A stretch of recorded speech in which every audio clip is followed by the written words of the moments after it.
to her, but what I'm saying is that we all learning in real time. Yep. You know what I mean? I used to be mad at my parents. And you know what? And that argument can be applied to the kid, because the reality of the situation is the kid is learning in real time too. The kid is learning in real time, even as they've grown into an adult. Like that's that they're processing information, and they're also processing emotions that are still kind of arrested. That's a false, but that's a very false parallel. Because the parent is responsible for the kid. And not just that. What's up, everybody, and welcome back to another episode. Please like the video and subscribe. Our target is only 1,000 likes. So Drake clearly inherited his father's musical talent. Apparently, Dennis Graham is a former drummer for his band Dennis Graham and the North Memphis Band, and early rock and roller Jerry Lee Lewis. Then he has since dabbled in R&B as a singer-songwriter, releasing his first single Kinda Crazy in 2016. According to Graham's 2016 interview with Office magazine, he was married to a waitress before meeting his second wife, Drake's mom, Sandy, at one of his shows with Jerry Lee Lewis. He says, "That's where I met Drake's mom.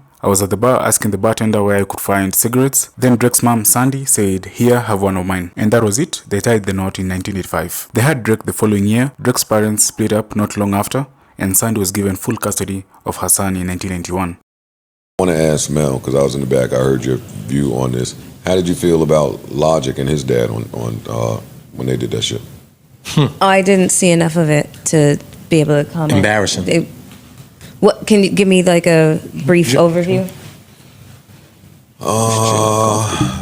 Logic did a content piece with his dad, and he just highlighted some things that it didn't seem like his dad wanted highlighted. He talked about his struggles with addiction. Talked about how, yo, you be asking me for money, yada, yada, yada. Like, he just put a lot on Front Street with his dad. It was a very awkward content piece. A lot of people came away from it. Well, I think I talked about it here. You did? Yeah, you did. I was like, you fucking piece of shit. Like, wow. You know who I like seeing? But he's talked about it in his music. But even in that, I think he's still done it in a respectful way. Drake and his connection with his dad, he's spoken to how he's had moments where he felt like he was absentee or this and that. But anytime you see the interaction, it's still respectful. Yeah, that's what it's still level up. Yo, you know what? I look at you and I see me. And I see some of the things that you've done in the past, I'm doing today. So I understand how you could get to this point. Like when I watch how I interact with my oldest son today, I'm so careful about it because I look at that and it reminds me of how me and my dad was. So that's your attempt to break a cycle. So, but a part of breaking the cycle is also understanding how someone could get there. Understanding, yep. Okay. And wanting that love and wanting them to actually be able to say, yo, you know what? I know you have your flaws, and I see you trying to work through it, and I can also understand how some of your flaws turned me into this person. Okay, so but now it's not the moment to just be like, yo, here, look at yourself in the face. At what point does the child get to acknowledge their anger and their? When did the parent? Maybe the parent did it. Wait, hold on, wait. But a lot of times we're learning in real time. He smoked that. Right? He killed him. That was an amazing question. Amazing question. My mom was in a house of 16 kids.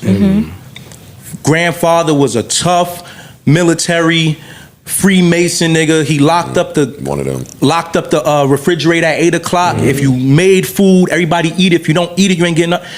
They were raised in such a certain household. My mom left at 15. I don't never want to be in that household again. Boom, boom. She came through certain trauma. She's looking for a way out. Yeah, naturally, she's going to pass some of that shit. And going to make some mistakes. And she didn't get a chance for someone to say to her, do it this way, do it that way. She's trying to figure it out. So now when we get older and we see our kids and we start resembling some of that, you start to learn to understand where mom and dad came. And back then, when our parents was growing up, they didn't have those type of rights. Lessons. They didn't have no type of rights and rules and social. They didn't have that. So and the internet breaking down psychosis and trauma. They only did the best that they could do. Like in real time, right now, I'm learning with JR in real time. I gotta find myself telling him like, I want to tell. Even this morning, I was talking about something. If you don't want to do something, just say you don't want to do it. Tell me. Now, in his mind, he gonna say, "Well, if I tell you I don't want to do it, you gonna get mad." But even if I get mad, I'm not gonna do nothing to you. Okay. Let me get mad. Hold on. Let me get mad. Let me go in my car. Let me sit with that because I'm learning in real time to accept you telling me no to something I want you to do. My daughter, Princess, Nigga, when I see my father, I'm still like, yes, daddy, what's up? Like, that's what I was taught. There's nothing wrong with that. He always been there. Same thing with my mom. She's more vocal to her, but what I'm saying is that we all learning in real time. Yep. You know what I mean? I used to be mad at my parents. And you know what? And that argument can be applied to the kid, because the reality of the situation is the kid is learning in real time too. The kid is learning in real time, even as they've grown into an adult. Like that's that they're processing information, and they're also processing emotions that are still kind of arrested. That's a false, but that's a very false parallel because the parent is responsible for the kid, and not just that. The parent not going to judge the kid for mistakes that the kid made. The kid going to grow up to judge the parent for mistakes that they made, and the parent didn't know any better. It's not like you had a parent handbook on how to raise a child. That is not what. She got a point to her. But that's not what. The parent says, "I'm the parent." That's not what. That's not what I'm talking about. Let's hear it. Come on. Okay, to your point, my mom was very stoic, you know, and that's because she was Eastern European. They are very stoic people. Her mother died when she was 15 years old. She was a day girl in a fucking convent. So she grew up Catholic. Like, there was not a whole lot of warmth and love in my mother's household. And that translated into her behavior towards me. I often question, does this woman even fucking love me? But it's because she didn't really have the examples of how to show warmth. I understand that.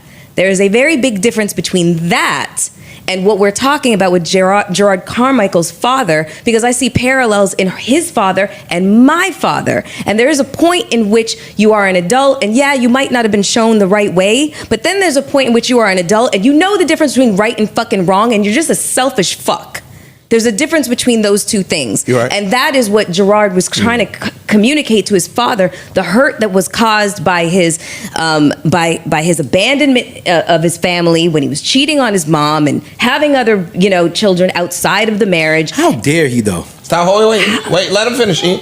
Let him finish. I could not be more with you I'm with him. on that point. I watched the whole show where the same strange person. men What the fuck in you every talking about? hotel Yes. that he was in. He's And guess single. what? He was one of the most promiscuous and disrespectful He was men. acting out. Yeah, He's single with no kids and not married. Niggas use this as a crutch. I'm only doing this because I saw my dad or my mom do this, and that way you don't have to take accountability for none of the shit that you do. So back to your situation, and I'm not gonna bring it on your father because I don't know your situation. I'm gonna put it to Gerard Carmichael's father. What if he saw his father do that? The same way you just said your mother grew up like this, and as a result of her growing up like this, she was like this. What if he is like that based on the things that he saw and the things that he experienced? So I just think that was literally, the conversation was a process of understanding himself through the actions of his own father. That's how I processed it. But that's not what you said 20 minutes ago. I can appreciate that, well, but the because approach, I didn't get a chance. Mel, I can appreciate that part. But your approach in delivering that message to your father in that way is not going to be read. You cannot guarantee, or you can't say how somebody's going to be able to approach you when they feel like you've done them wrong over the course of many, many years. So you can't control how somebody's going to want to identify the problem and have a conversation with you about that. You can't, especially if your child is now an adult. I have a question for you. Did you have conversations with your parent? I didn't get a chance with my dad because he was. Your mom when you were younger.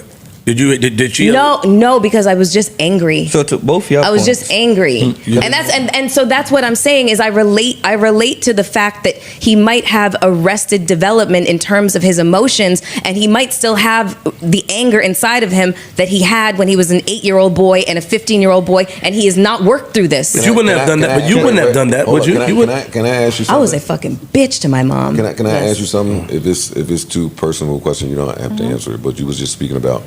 Our resentment or some shit. Do you feel like your feelings as far as your dad go have kind of crossed over to how you view men a little bit? Oh, that's a good question. No. Why not? Because my dad... Oh, she's on the floor. It's a knockout. It's a knockout. It's not a knockout. But I would like to hear. I got a question after, yeah. Please. It's not a knockout. I love that. Let me please answer. I love this. Let me ask my question after that. Go ahead. Finish, man, because I'll ask afterwards. Because I don't see a lot of parallels in the women that my father dated and married, the women that he was involved with, the just the way that he went about things. Like, the way that I look at my mom is my dad was extraordinarily controlling and my mother was under his thumb. I am not that. I am the antithesis of that. I don't think that's what I'm saying. No. So a man like my dad would have no effect on me. He wouldn't be able to enter my fucking realm. You would avoid it. So that why you're not answering me? No, I am. Yeah, you would avoid it. She is, but what you're at.